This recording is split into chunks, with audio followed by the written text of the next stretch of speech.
이 남자를 잘 봐.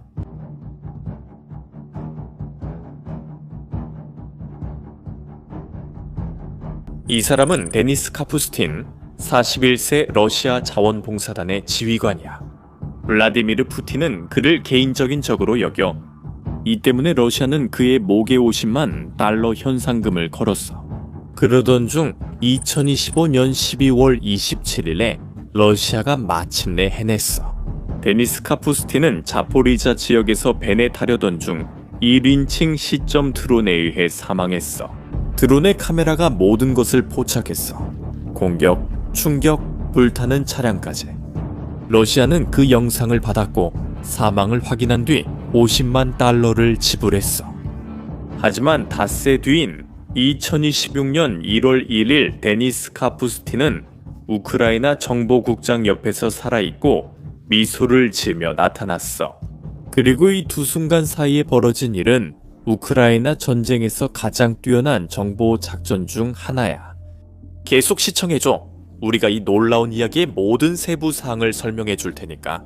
이 일이 어떻게 일어났는지 완전히 이해하려면 먼저 데니스 카푸스틴이 누구인지, 그리고 왜 블라디미르 푸틴이 그를 그렇게까지 미워하는지 알아야 해. 데니스 카푸스틴은 러시아인이고 모스크바에서 태어났어. 하지만 2022년에 러시아가 우크라이나를 대규모로 침공했을 때 데니스 카푸스틴은 러시아 자원군이라는 군사 부대를 창설했어. 그리고 이 부대는 독특한 특징이 있었어. 우크라이나인들로 구성된 게 아니라 전부 러시아인들로만 이루어져 있었지. 러시아 시민들이 자기 나라 블라디미르 푸틴에 맞서 무기를 든 거야. 몇몇은 우크라이나 이민자였고 다른 이들은 러시아 전직 군인이었어. 일부는 포로였다가 편을 바꿨고 또 다른 이들은 우크라이나로 특별히 온 사람들이었지.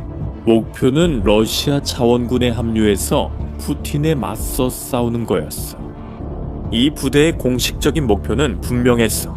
블라디미르 푸틴을 몰아내고 우크라이나의 국경을 회복하는 거였지. 하지만 러시아 자원군은 단순히 선언만 한 게 아니라 실제로 행동에 나섰어. 2023년 3월 RVC는 국경을 넘어 브리안스크 지역을 공격했고 여러 지역을 점령하고 군사 초소를 파괴했어. 5월에는 벨고로드 지역에서 다시 같은 일을 했어. 러시아인들이 러시아 영토를 공격한 거지.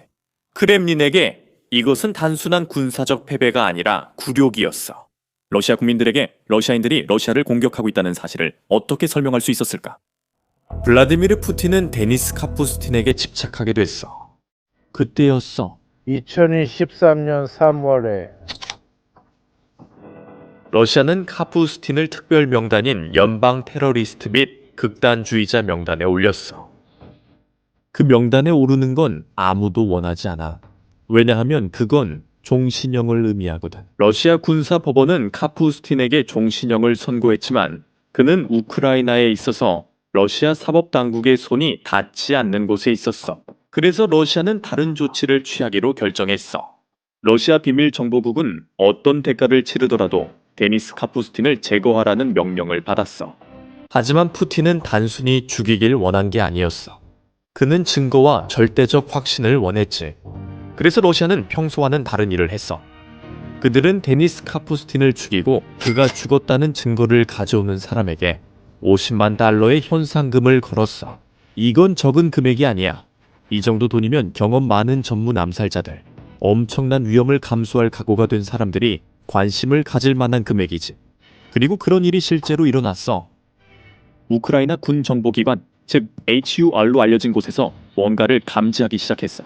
이상한 움직임들, 데니스 카푸스틴에 대해 질문하는 사람들, 그가 어디에 있는지, 누구와 함께 다니는지, 어떤 차량을 사용하는지 묻는 사람들이 있었지. 이런 질문들은 평범한 게 아니었어. 이건 전문적인 감시였어. 러시아 스파이 네트워크가 우크라이나 내부에서 매우 구체적인 목표를 가지고 활동하고 있었어. 데니스 카푸스틴을 죽이고 현상금을 받는 것이었어. HUR는 이 네트워크를 파악했고 스파이들을 확인했어. 그리고 그 순간 그들은 결정을 내려야 했지. 단순히 이 스파이들을 체포하고 데니스 카푸스틴을 보호해서 위협을 끝낼 수도 있었어. 하지만 그들은 완전히 다른 훨씬 더 야심찬 일을 하기로 결정했어. 그들은 이 위협을 기회로 바꾸기로 결정했고 암살을 막지 않기로 했어. 암살을 가장하기로 한 거지. 러시아를 속이고 모든 스파이 네트워크를 드러내고 50만 달러를 챙겨서 그 돈을 러시아에 맞서 사용하는 거야. 하지만 이 계획을 성공시키려면 HUR은 완벽하고 완전히 설득력 있는 무언가를 만들어야 했어. 러시아가 아무런 의심 없이 데니스 카푸스틴이 죽었다고 믿게 만들어야 했어. 그럼 그걸 어떻게 하냐고? 러시아 비밀정보국을 어떻게 설득하냐고? 부정할 수 없는 증거가 필요하지. 그리고 요즘처럼 전쟁이 벌어지는 방식에서는 완전히 받아들여질 수 있는 단 한 가지 종류의 증거만이 존재해. 드론 영상. 이런 드론은 신발 상자만 한 크기로 작지만 엄청나게 빠르고 시속 150km가 넘게 날 수 있어. 가장 중요한 특징은 전면 카메라야.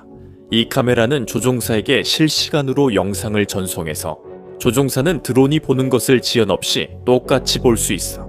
우크라이나 전쟁 동안 우크라이나군과 러시아군 모두 이런 드론을 파괴적인 방식으로 사용하기 시작했어. 그들은 드론에 폭발물을 장착해. 작지만 강력한 폭발물이야. 그리고 나서 이 드론을 조종해서 직접 목표물, 예를 들면 탱크나 차량, 참호 같은 곳으로 날려보내. 조종사는 카메라 영상을 보면서 드론을 조종하고 마지막 순간에 드론을 목표물에 직접 충돌시키는 거야. 폭발로 인해 드론과 목표물 모두 파괴돼. 그리고 이 모든 과정이 녹화되지. 이게 아주 중요해. 드론의 카메라가 접근하는 모든 순간, 모든 미터를 기록하는 거야. 이 영상들은 엄청나게 중요한 자료가 됐어. 전쟁에서 일종의 진짜 화폐처럼 여겨지고 있지. 군 지휘관이 적의 전차를 파괴했다는 걸 증명하고 싶을 때 그는 드론 영상을 보여줘. 정보부가 중요한 인물을 제거했다는 걸 확인하고 싶을 때도 드론 영상을 보여줘. 그리고 러시아는 이런 영상들을 신뢰해. 왜냐하면 이런 영상들은 그럴듯하게 조작하기가 매우 어렵기 때문이야. 적어도 러시아인들은 그렇게 생각했지. 우크라이나 정보부는 그들이 틀렸다는 걸 증명하기로 결심했어. 드미트리 카푸스틴에 대한 드론 공격 가짜 영상을 만들기로 한 거지. 하지만 완벽해야 했어. 작은 실수라도 있으면 러시아 분석가들이 눈치챌 테니까. 이 작전은 한 달 넘게 세밀하게 계획됐어. 러시아는 장소를 신중하게 골랐어. 자포리자 지역의 비포장도로 외딴 곳이었지. 드미트리 카푸스틴이 있을 만한 곳이었어. 그들은 벤을 배치한 다음 촬영 준비를 시작했어. 결정적인 점은 2대의 드론을 사용했다는 거야. 첫 번째 드론은 공격을 시뮬레이션하면서 모든 걸 촬영했지. 그리고 이 작전을 더욱 인상적으로 만드는 게 있어. 드미트리 카푸스틴이 실제로 그 자리에 있었던 거야. 이건 대역으로 한 것도 아니고 배우로 한 것도 아니고 인형으로 한 것도 아니었어. 하지만 물론 그 드론은 실제 폭발물을 싣고 있지 않았어. 폭발물은 전혀 없었고 그냥 일반 드론이었지. 하지만 나중에 영상을 보는 러시아인들은 그걸 모를 거야. 그들에게는 진짜 공격처럼 보였을 거야. 그리고 이제 이 작전의 가장 기술적인 부분이 시작돼. 결정적인 순간, 드론이 벤에 충돌해야 하는 바로 그 순간에 영상 송출이 끊겼어. 화면이 검게 변했지. 그리고 이게 중요한 거야. 이건 드론이 폭발할 때 자연스럽게 일어나는 일이야. 충돌 순간에 카메라가 즉시 작동을 멈추고 그 다음에 두 번째 드론이 투입되는 거지. 이 두 번째 드론은 완전히 다른 역할을 맡고 있었어. 공격을 하지 않고 단지 촬영만 했지. 이미 파괴되고 불타고 있는 벤을 촬영했어. 맞아, 그 불길은 진짜였거든. UR은 실제로 차량에 불을 질렀어. 마지막 장면을 만들기 위해 벤 전체에 불을 붙인 거지. 두 영상을 정교하게 편집해서 합치면 결과는 실제 공격과 구분할 수 없었어. 먼저 드론이 벤에 접근하는 걸 볼 수 있어.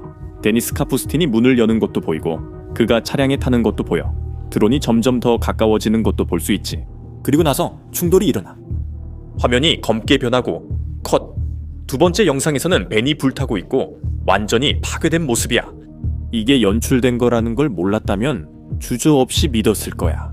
완벽했거든. 그리고 마침내 작전 전체에서 가장 위험한 부분, 바로 그 발표가 다가왔어.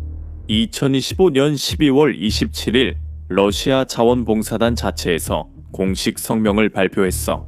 카푸스틴이 사망했다고 말이야. 그는 임무를 수행하던 중 자포리자 지역에서 전투 중에 사망했어. 성명은 감정적이었고 데니스가 의무를 다하며 우크라이나와 러시아의 자유를 위해 싸우다 죽었다고 했어. 끝에는 복수를 약속했지. 그 성명은 완전히 설득력 있었고 진짜처럼 보였어. 그의 부하들조차도 그가 정말로 죽었다고 믿는 것 같았지. 소식은 빠르게 퍼졌고 러시아 언론은 그의 죽음을 보도했으며 군사 블로거들은 이를 축하했어. 그리고 그때 영상이 돌기 시작했지. 러시아 군사 분석가들이 영상을 초단위로 꼼꼼히 살펴보자 의심이 사라지기 시작했다. 완벽한 시각적 증거가 있었기 때문이다. 하지만 러시아인들이 몰랐던 건 HUR가 모든 걸 지켜보고 있었다는 거야.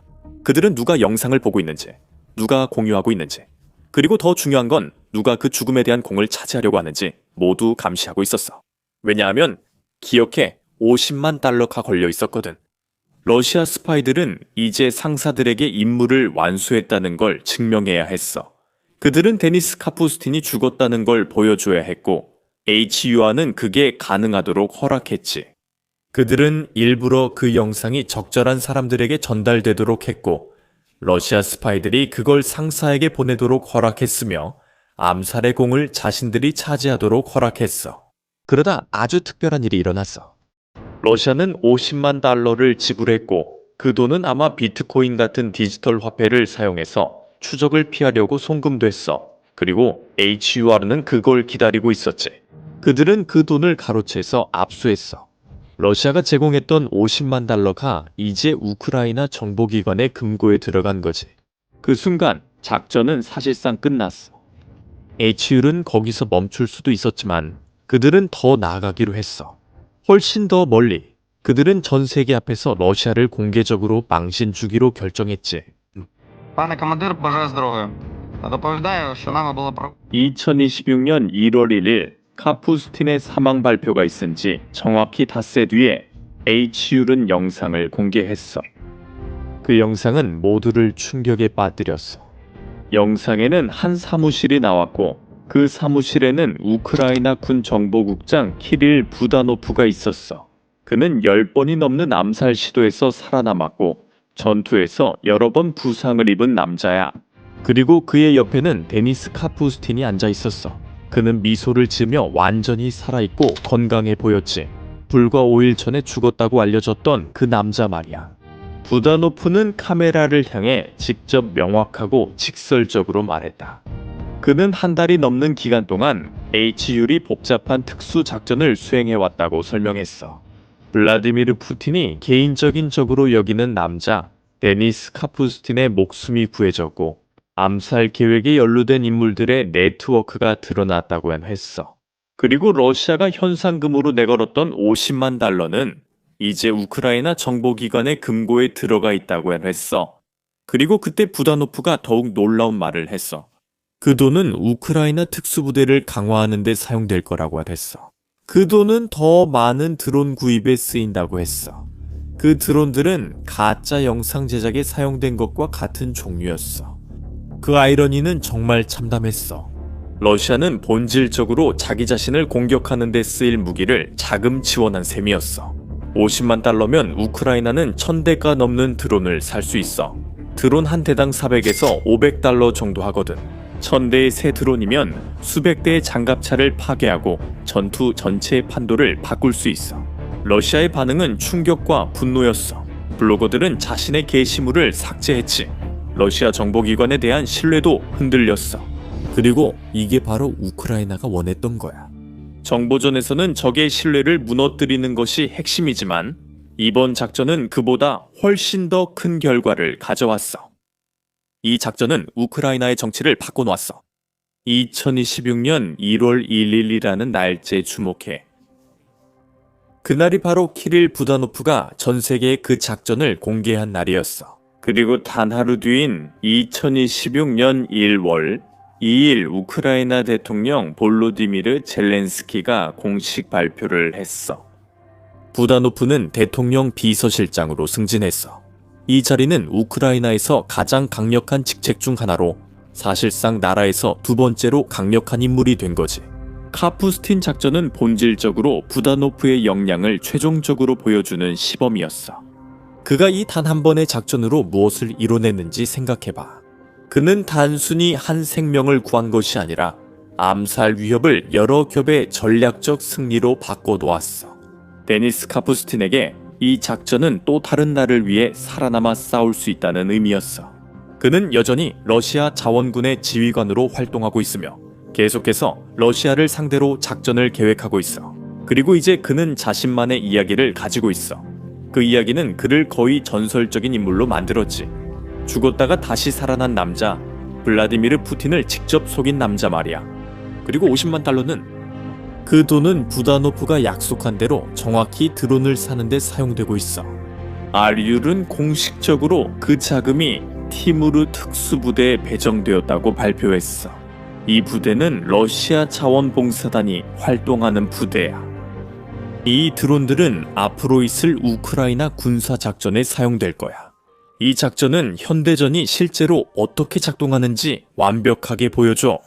이건 단순히 전차가 전장을 누비는 것도 아니고, 단순히 포병이 포탄을 쏘는 것도 아니고, 단순히 군인들이 서로 맞서는 것도 아니야. 이건 정보전이야. 그리고 이제 나는 네 의견이 궁금해. 이 작전에서 네가 가장 인상 깊게 본 점이 뭐였어? 댓글로 답을 남겨줘. 그리고 이 이야기가 놀랍다고 생각했다면 이 영상을 친구들과 공유해줘. 군사 세계의 다음 인상적인 이야기들을 놓치지 않으려면 채널을 구독해줘. 다음에 또 봐.